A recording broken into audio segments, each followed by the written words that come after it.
नमस्कार दोस्तों, आप सभी लोगों का बहुत बहुत स्वागत है हमारे चैनल में। आज की वीडियो में हम बात करने वाले हैं मसाले के बिजनेस के बारे में।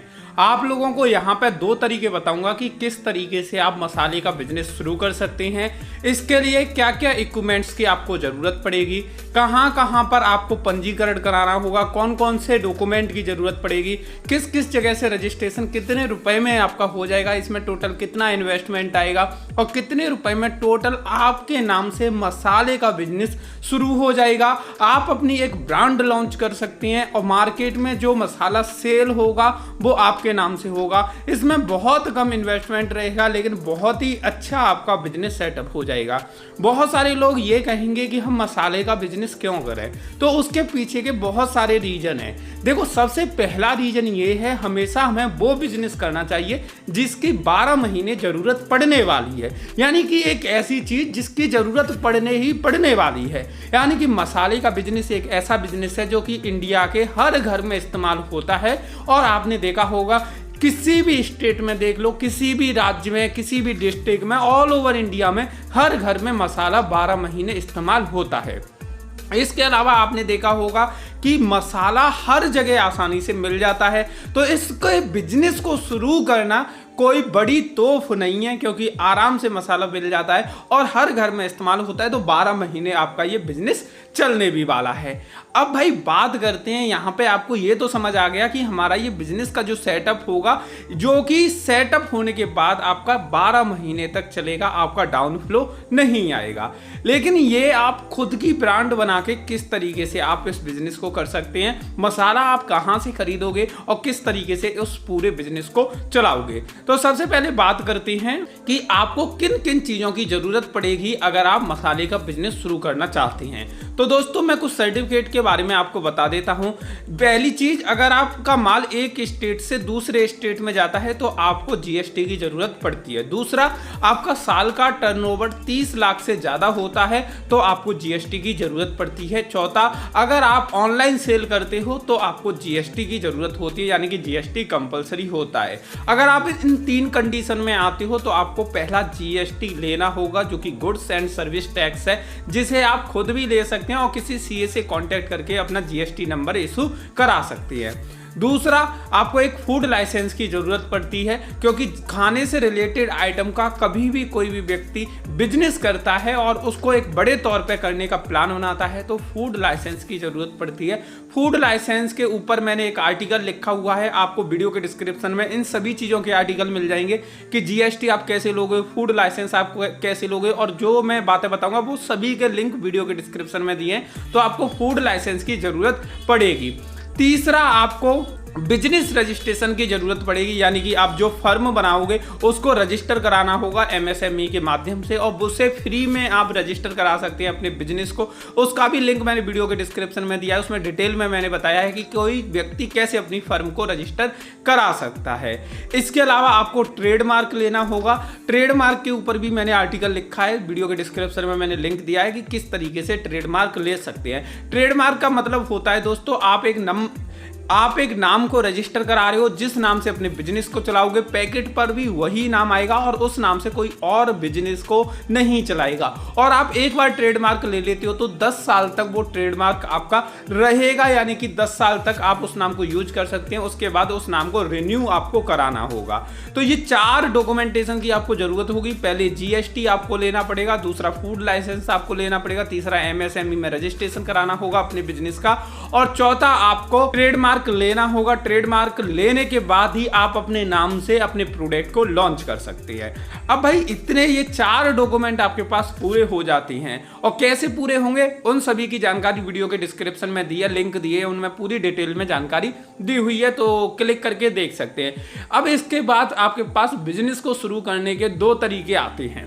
पहला आता है कि आप जो होलसेल मार्केट है वहाँ से इकट्ठा मसाला ले लीजिए। जैसे 50-50 किलो के कट्टे आते हैं, जैसे कि आपको पता होगा मिर्ची का 50 किलो का कट्टा आएगा, हल्दी का 50 किलो का कट्टा आएगा, दूसरे मसाले होते हैं, गरम मसाला हो या कोई भी आइटम हो, 50-50 किलो के कट्टे आते हैं। आप क्या कर सकते हैं, इकट्ठा वहाँ से खरीद सकते हैं और अपने नाम की पॉलीथीन बनवा सकते हैं, और अपने नाम की पॉलीथीन में उन कट्टों में से 50-50 ग्राम पैक करा सकते हैं छोटे छोटे पैकेट में, और 50 ग्राम 100 ग्राम 250 ग्राम के छोटे छोटे पैकेट बनवा सकते हैं। आप याद रखिए, या तो पॉलीथीन बनवाइए या बॉक्स बनवाइए जिन पे आपका नाम हो, आपकी ब्रांड हो, आपका लोगो हो, सारी चीजें हो, आपके बिजनेस का एड्रेस हो, जो नॉर्मल ब्रांड के होते हैं जैसे आप दूसरे ब्रांड के मार्केट में खरीदते हो, सेम आपको भी ऐसे ही बनवाने। अगर आपके पास ये 4 डॉक्यूमेंट होंगे तो आप बना सकते हैं, कोई भी दिक्कत आपको नहीं आएगी। तो पहला तरीका, होलसेल मार्केट से मसाले लाओ, उनको छोटे छोटे पैकेट में पैक करो और अपनी रेट में सेल करो। जो भी आप रेट रखना चाहते हैं, मार्केट की कंपटीशन के हिसाब से आप रेट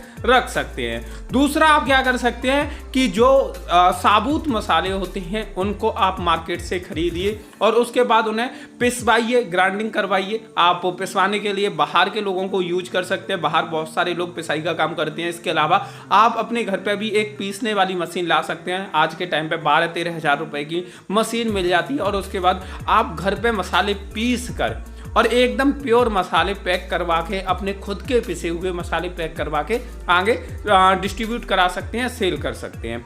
अब भाई बात आती है यहाँ पर 2 तरीके से तो बिजनेस कर सकते हैं। पहला डॉक्यूमेंटेशन की बात रहेगी, ये 4 डॉक्यूमेंटेशन पूरे करने पड़ेंगे। दूसरा आप 2 तरीके से बिजनेस कर सकते हैं। पहला, आप होलसेल मार्केट से सीधा मसाले लाओगे और उन्हें पैक करके आगे अपने नाम से सेल करोगे। दूसरा, आप साबुत मसाले लाओगे, उन्हें पिसवाओगे और उसके बाद अपने नाम से उन्हें सेल करोगे।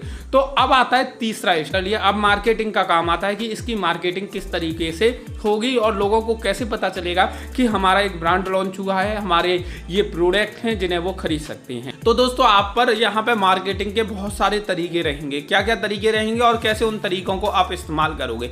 सबसे पहले ऑफलाइन और सेकंड नंबर पे ऑनलाइन, दोनों की बात करेंगे। सबसे पहले बात करते हैं ऑफलाइन में क्या क्या मार्केटिंग स्ट्रेटेजी आप फॉलो कर सकती हैं। सबसे पहले आपको क्या करना है कि सेल्समैन हायर करनी है। और सेल्समैन आपको किस तरीके से हायर करने हैं? कमीशन पे आपको हायर करने हैं, सैलरी पे आपको हायर करने हैं, जिसमें आपको फायदा दिखे। और उसके बाद उनको सैंपल देनी है 50-50 ग्राम के और बोलना है कि दुकानों पर जाइए, जो कि परचूने की बड़ी बड़ी दुकानें हैं, उनसे जाके बात करो और उनको ऑफर करो कि ये हमारे प्रोडक्ट हैं और प्रोडक्टों के मुकाबले हम सस्ता देंगे और आपको हाई मार्जिन देंगे। आप ज़्यादा मार्जिन पे हमारे प्रोडक्ट को सेल करो और प्रॉफिट कमाओ। इसके अलावा जो मॉल होती हैं वहाँ पे जाना है, वहाँ के जो मैनेजर वगैरह हैं उनको अपनी सैम्पलिंग दिखानी है कि ये हमारे नाम का प्रोडक्ट है, हमारी ब्रांड है, आप अपने मॉल में हमारे प्रोडक्ट रखिए। लोगों को ऑफर करिए, जो बड़े मॉल है कॉन्ट्रैक्ट के बेस पे कि आप माल रख लीजिए, उसके बाद सेल हो जाए तो आप हमें पेमेंट करा देना, लेकिन ये सारी चीज़ें रिटेन में आप जरूर कर लीजिए। तो जो सेल्समैन होंगे वो मेनली आपकी सेल्स का काम करेंगे, सेल्स पे फोकस करेंगे, दुकानों पे जाएंगे, कस्टमर को भी बताएंगे। इसके अलावा आपको एड कैंपेन चलानी है, विज्ञापन चलानी है, बैनर के माध्यम से विज्ञापन चलाने हैं और आपको डिजिटली विज्ञापन चलानी है, जिससे लोगों को आपकी ब्रांड के बारे में पता चल सके। इसके अलावा बात करते हैं ऑनलाइन की। तो ऑनलाइन आप कहीं पे भी सेल कर सकते हैं। आपके पास ये 4 चीज़ें होंगी जो मैं आपको स्टार्टिंग में बता चुका हूँ फर्स्ट स्टेप में। तो आप कहीं पे भी सेल कर सकते हैं, चाहे आप अमेजोन पे करना चाहो, फ्लिपकार्ट पे करना चाहो, स्नैपडील, मीशो, ग्लो रोड, किसी पे भी करना चाहो, हर जगह ऑल ओवर इंडिया की जितनी भी ई-कॉमर्स वेबसाइट है जहाँ पे आप बेचना चाहते हैं वहाँ पे आप बेच सकते हैं। अब उसका प्रोसेस क्या रहेगा? तो सबसे पहले आप जिन जिन वेबसाइट पर सेल करना चाहते हैं वहाँ पे आपको अपना सेलर रजिस्ट्रेशन करना होगा। सेलर रजिस्ट्रेशन करने के बाद आपको अपने प्रोडक्ट के फोटो, डिस्क्रिप्शन और रेट सभी जगह अपलोड करनी होंगी। अपलोड करने के बाद आपको ऑर्डर आना शुरू हो जाएंगे अलग अलग वेबसाइट से। जैसे आपने मीशो पे अपलोड किया, अमेजोन पे अपलोड किया, फ्लिपकार्ट पे अपलोड किया, वहाँ से आपको ऑर्डर आना शुरू हो जाएंगे। आपको पार्सल को पैक करनी है और कस्टमर के यहाँ पे भिजवाना है। भेजने का काम आपका नहीं होता, उनकी कुरियर बॉय आता है, आपके घर से माल उठा ले जाता है और डायरेक्ट वहाँ पे पहुँचा देता है। इसके बारे में, वैसे ई कॉमर्स के बारे में डिटेल में हम बात करें तो ज्यादा बेटर रहेगा, क्योंकि ये एक अलग कॉन्सेप्ट है और बड़ा कॉन्सेप्ट है, जिसको समझने के लिए आपको टाइम चाहिए, आपको प्रॉपर गाइडेंस चाहिए, प्रॉपर नॉलेज चाहिए कि किस तरीके से आप लोग ई कॉमर्स का भी स्टार्ट कर सकते हैं। तो ये एक बेसिक आइडिया है कि आप इस तरीके से अपना खुद का मसाले का बिजनेस स्टार्ट कर सकते हैं। ये बहुत कम इन्वेस्टमेंट से आपका स्टार्ट हो जाएगा और एक बार आपकी मार्केट में वैल्यू बन गई, लोग पसंद करने लगे, तो जो बिजनेस आपका हजारों रुपए से शुरू हुआ है वो कब लाखों में पहुंच जाएगा आपको पता भी नहीं चलेगा। बाकी की आप लोगों की क्या राय है इस बिजनेस को लेके, कमेंट करके बताइए। ये बिजनेस बहुत ही ज़्यादा मेरे पॉइंट ऑफ व्यू से अच्छा है, जिसे कोई भी व्यक्ति स्टार्ट कर सकता है। किसी भी स्पेशल नॉलेज की ज़रूरत नहीं है, क्योंकि मसाले में कोई स्पेशल नॉलेज की ज़रूरत होती भी नहीं है। तो आप लोग इसके बारे में सोच सकते हैं और अपना बिजनेस शुरू कर सकते हैं। और इसके बारे में थोड़ी और रिसर्च करने की आपको ज़रूरत है। आपको अलग अलग तक होलसेल मार्केट में घूमने की जरूरत है और इसके बारे में और अधिक जानकारी लेने की जरूरत है। ये वीडियो आपको कैसी लगी कमेंट करके बताइए। वीडियो अच्छी लगी हो तो लाइक कर देना और जिन लोगों ने अभी तक चैनल को सब्सक्राइब करके बेल बटन नहीं दबाया है वो जल्दी से जल्दी दबा दीजिए, जिससे ऐसी वीडियो की अपडेट आप लोगों को मिलती रहे। धन्यवाद।